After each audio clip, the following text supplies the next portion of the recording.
Hola, soy Juan Torres. Bienvenida, bienvenido a la economía en lecciones de 10 minutos. ¿De qué factores depende que haya más o menos inversión en la economía y por qué tiene tanta importancia esta variable?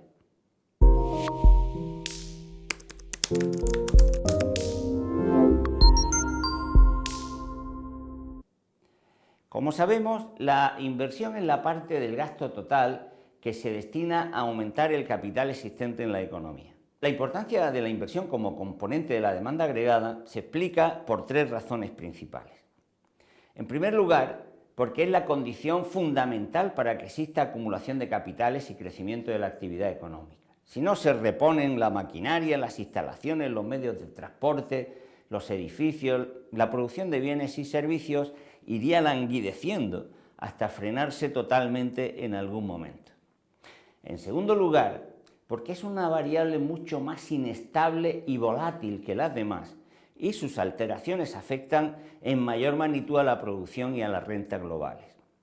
Y finalmente, porque, como vamos a ver enseguida, ya he mencionado, porque tiene la propiedad de generar más renta final que la dedicada inicialmente a adquirir esos bienes de capital. El planteamiento más elemental de la inversión y de los factores de los que depende se basa en establecer que, a nivel microeconómico, una empresa decide realizar una determinada inversión comparando dos variables. Por un lado, el rendimiento que le puede proporcionar llevarlo a cabo, es decir, el incremento de beneficio que podría obtener si la realiza. Por otro, el rendimiento que podría obtener si los recursos que destinaría a la inversión los colocara en el mercado financiero, es decir, el interés que percibiría. Así, si una empresa puede obtener un 7% de rendimiento al comprar nuevas maquinarias y aumentar la producción, pero los tipos de interés en el mercado financiero son del 10%, pues no llevaría a cabo la inversión si es que busca el máximo beneficio, puesto que obtendría más rendimiento colocando sus recursos en fondos financieros de cualquier tipo. Se puede generalizar entonces diciendo que la demanda de inversión de una economía evoluciona de manera inversa como lo hacen los tipos de interés. Cuando estos aumentan, disminuye y viceversa. En menor medida, la inversión también podría depender del nivel de renta nacional, pues cabe pensar que a medida que esta última sea mayor, pues hay más recursos disponibles para el ahorro y por extensión para la inversión. Sin embargo, el problema principal de la demanda de inversión es que, como he dicho, se trata de una variable muy inconstante, que en realidad depende no solo del tipo de interés y de la renta, sino en general de los beneficios totales que pueden esperarse si se realiza. Y estos dependen de circunstancias muy variadas. Piensa que el beneficio de una inversión depende, por ejemplo, y entre otros factores, del precio al que se puede vender lo que se produzca, de la eficiencia del trabajo, de su productividad, de la cantidad de trabajo que se pueda realizar por hora, de la cantidad y precio de las materias primas utilizadas, de los bienes del capital, del salario, de la cantidad de capital que se utilice por hora de trabajo, del impuesto sobre beneficio de sociedades que exista. En fin, son circunstancias muy variadas y que a su vez pueden influir más o menos cada una, aumentando o disminuyendo el beneficio según la conducta de la empresa o de las políticas del gobierno, y ambas pueden ir en la misma dirección o ser contrarias. Incluso lo que puede hacer la empresa para tratar de aumentar el beneficio en uno de esos aspectos puede ser contradictorio con lo que haga en otro. Así, puede ser que quiera aumentar la productividad, pero igual para eso ha de incorporar nuevas máquinas que incrementan los costes. O puede que lo que haga para tratar de aumentar su propio beneficio sea restringir salarios, pero que eso disminuya las ventas de todas las empresas en conjunto. Y no solo eso, la inversión también depende de las expectativas, podríamos decir que del olfato, de la intuición de quien la realiza. A veces, tan solo creer que la situación económica, social o política va a empeorar es suficiente para que no se lleve a cabo una inversión. Y viceversa. Un buen presagio, la intuición, pueden animar a llevarla a cabo si se considera que van a cambiar para bien. Aunque en ninguno de los dos casos haya datos que proporcionen seguridad o certidumbre sobre lo que va a ocurrir. Todo ello es lo que hace que la inversión, siendo como es una variable tan importante y estratégica, resulte muy volátil en las economías capitalistas, muy difícil de controlar y sobre todo de incentivar. Y como veremos más adelante, eso es lo que en buena medida explica que las economías capitalistas sean tan sumamente inestables y estén tan expuestas muy a menudo a crisis y a grandes fluctuaciones de la actividad. La volatilidad de la inversión y la dificultad de su manejo se contagia al conjunto de la actividad económica y, como también vamos a ver enseguida, en una magnitud bastante mayor de la que ella misma representa.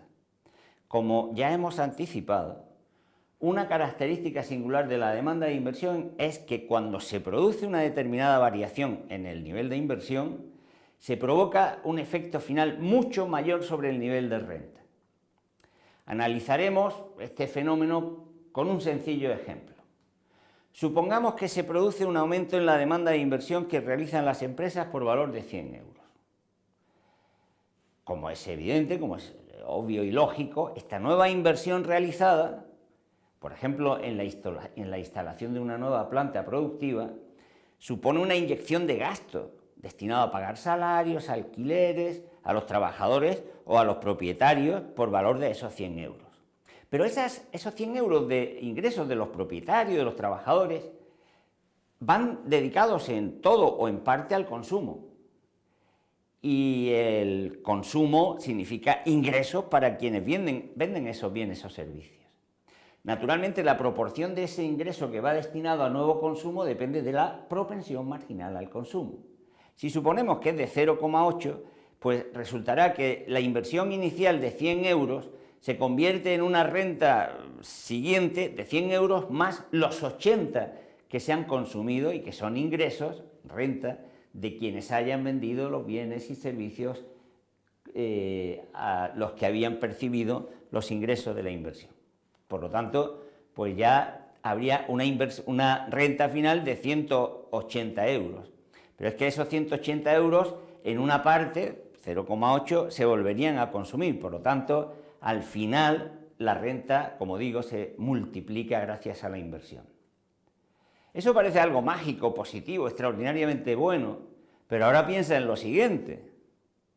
Las empresas realizan inversión cuando necesitan más capital para poder generar mayor volumen de producción. Pero esto, lógicamente, solo ocurre cuando estiman que las ventas van a aumentar. Eso quiere decir que la inversión solo aumentará cuando aumenten las ventas, que a su vez solo aumenta cuando se eleva la renta. Por tanto, si las ventas se mantienen constantes, si no suben, no será necesario que las empresas realicen nuevas inversiones. Resulta entonces que para que se incremente la demanda de inversión por las empresas y por lo tanto la renta final multiplicada, no será suficiente solo con que se mantengan las ventas, sino que éstas tienen que estar en continuo aumento. Para mantener entonces la demanda agregada a través de la inversión es necesario que la renta, la producción esté en continuo aumento. Podríamos decir que le pasa lo que a un ciclista: si se para, se cae. Claro, el problema es que estos procesos se producen amplificándose uno a otro. Si las ventas no crecen, caerá la inversión, pero esto dará lugar a una disminución mucho mayor de la renta, efecto multiplicador, lo que llevará consigo nuevas caídas en las ventas y nuevas disminuciones amplificadas de la inversión que provocarán una nueva reducción en la renta. Así, de manera sucesiva, se genera una especie de círculo vicioso del que no se podrá salir hasta que algún factor, seguramente exógeno, provoque un cambio de tendencia. Ahora, afortunadamente también puede ocurrir el proceso contrario, un círculo virtuoso cuando un pequeño aumento de las ventas da lugar a un mayor incremento de la inversión que da lugar a un incremento multiplicado de la renta. Y ya para terminar hay que hacer referencia a una cuestión fundamental en relación con la inversión. Para que pueda haber inversión se necesitan recursos que previamente se han debido ahorrar.